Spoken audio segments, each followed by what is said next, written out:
Kiai Ma'ruf Amin difitnah sakit. Esoknya Pak Prabowo lah malah yang sakit. Haduh.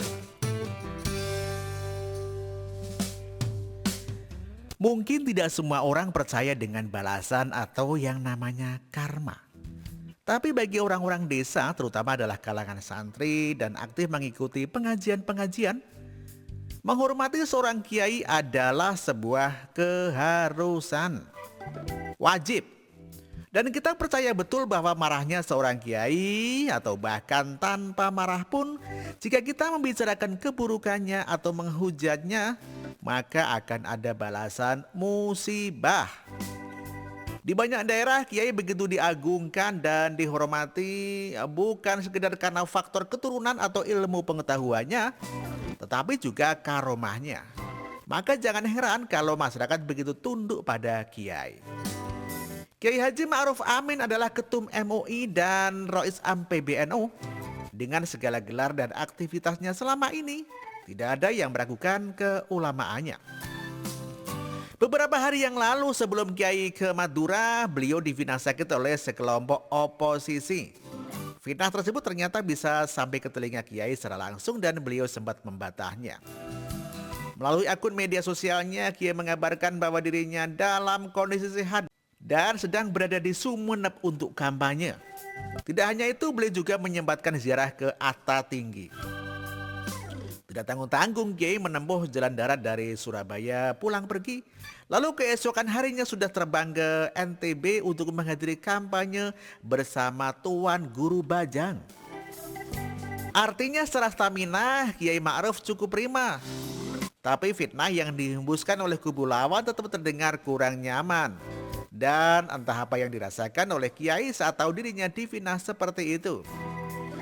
Uniknya sehari setelah Prabowo dikabarkan sakit sehingga serangkaian kampanye akbar terpaksa dibatalkan, pernyataan bahwa Prabowo sakit muncul dari adiknya sendiri Hasim Joyo Hadi Kusumo. Bahwa kemudian BPN dan elit politik membantah kabar tersebut, ngeles dan beralasan Prabowo sedang istirahat. Terus terang itu hanya strategi komunikasi saja. Sebab yang mengabarkan Prabowo sakit bukan orang sembarangan, dia adalah Hasim, adik kandung Prabowo sekaligus terdekat dengan Prabowo.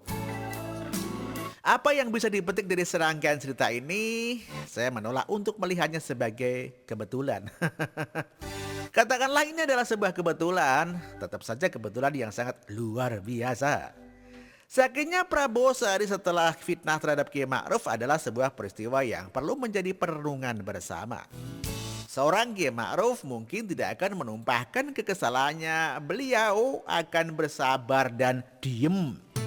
Tapi sedetik saja hatinya tergores, bukan tidak mungkin lawan-lawan politiknya yang akan mendapatkan imbas. Dan saya sangat meyakini bahwa sakitnya Prabowo yang kebetulan berdekatan dengan fitnah terhadap Kiai merupakan sebuah imbas dari fitnah yang dilancarkan kepada Kiai. Saya pikir kubu oposisi sudah saatnya untuk merenung lagi bahwa yang mereka hadapi saat ini adalah seorang Kiai, ulama NU. Jika selama ini kalian dengan enteng menfitnah Jokowi dan keluarganya, maka jangan sembarangan, jangan samakan dengan Kiai Ma'ruf Amin karena mereka di level yang berbeda. Imbas dari fitnah dan hinaanmu kepada pemimpin Indonesia mungkin butuh waktu lama, tidak langsung seketika. Tapi fitnahmu kepada Kiai Ma'ruf Amin sangat-sangat instan sampai atau berbalik. Bagaimanapun, Pilpres ini hanya sebuah soal pesta demokrasi. Bahwa kita berbeda pendapat dan pandangan, saling serang satu sama lain, tapi kita semua harus sepakat untuk tidak saling menfitnah. Terlebih yang ikut berkompetisi kali ini adalah ulama dan umaro. Bagi kalian yang berpikir ini kebetulan, tidak takut dengan efek ataupun balasan fitnah yang kalian bikin, ya terserah saja. Saya di sini kan hanya mengingatkan. Karena efek ataupun balasan atas murkanya seorang kiai itu bisa sangat instan. Dan masalahnya ini berlaku pada siapapun, baik yang meyakini ataupun tidak mempercayainya sama sekali. Jadi daripada nantinya Prabowo semakin parah dan kalian para penfitnah semakin sengsara, lebih baik dihentikan saja fitnah-fitnah ini toh. Pada akhirnya segala fitnah tersebut tidak akan berdampak besar untuk Pilpres. Apalagi ini sudah tinggal beberapa hari lagi, mayoritas masyarakat sudah punya pilihan masing-masing. Selain hanya menambah dosa, fitnah-fitnahmu juga akan mempengaruhi hasil akhir. Kalau sudah begini, mengapa tidak beralih saja pada kampanye yang lebih kreatif dan produktif? Bukankah ada banyak materi yang bisa kita bahas dan didiskusikan? Begitulah kura-kura.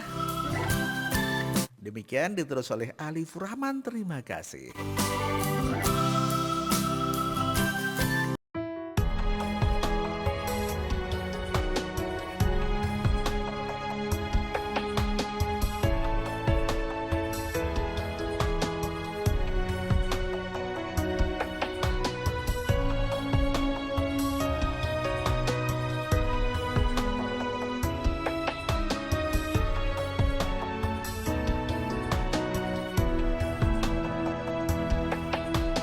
Bersih, jujur dan merakyat,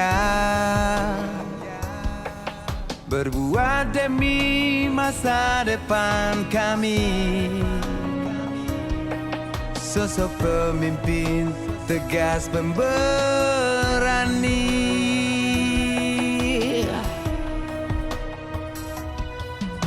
Kamu tidak tergantikan, terbukti baktimu untuk negara Indonesia Timur bersuara.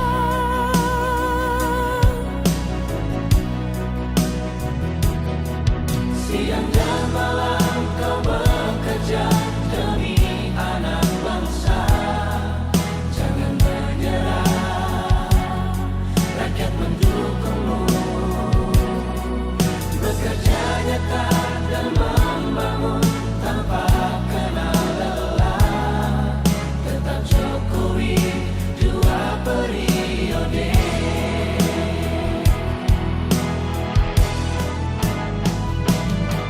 Ayo Jokowi, rakyat mencintaimu. Pilih Jokowi, Indonesia kejar. Ayo Jokowi, rakyat selalu berdoa. Pilih Jokowi, Indonesia jaya.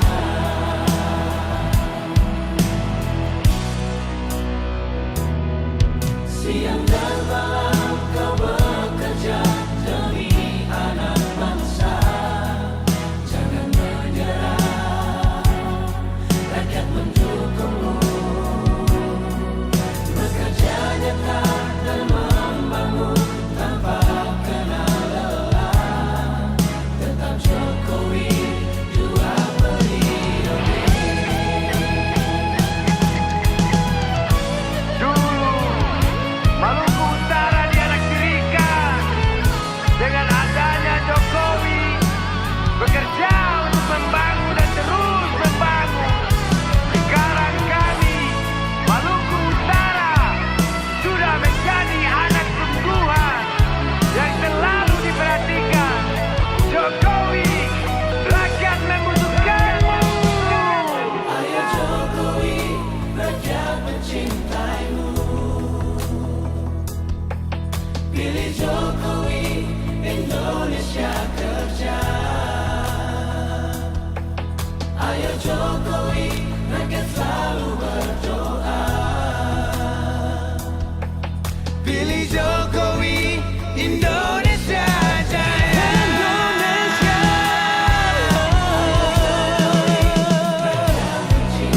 rakyat mencintaimu. Pilih Jokowi, Indonesia kerja. Indonesia kerja.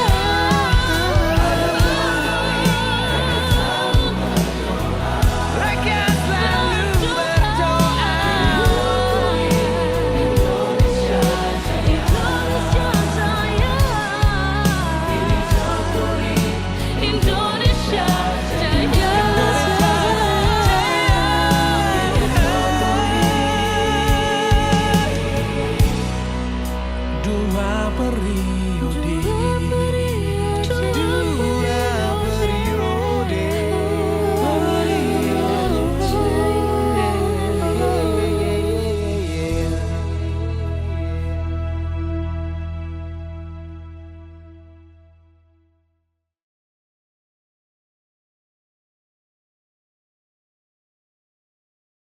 Orangnya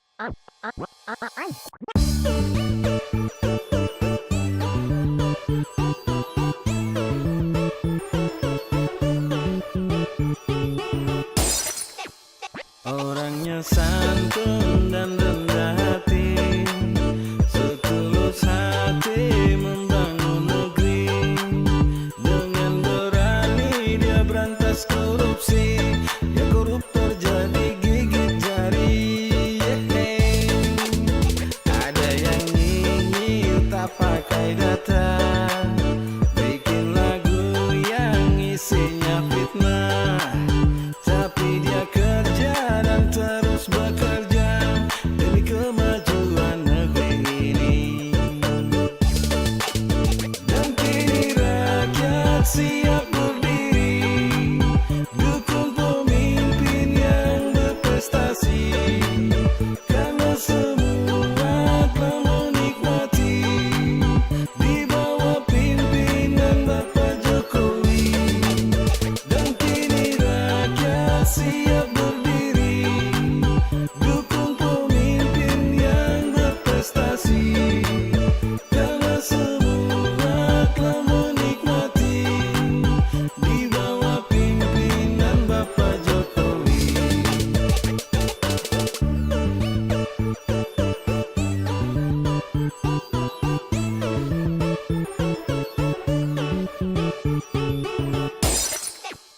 Orangnya santun dan rendah hati, setulus hati membangun negeri.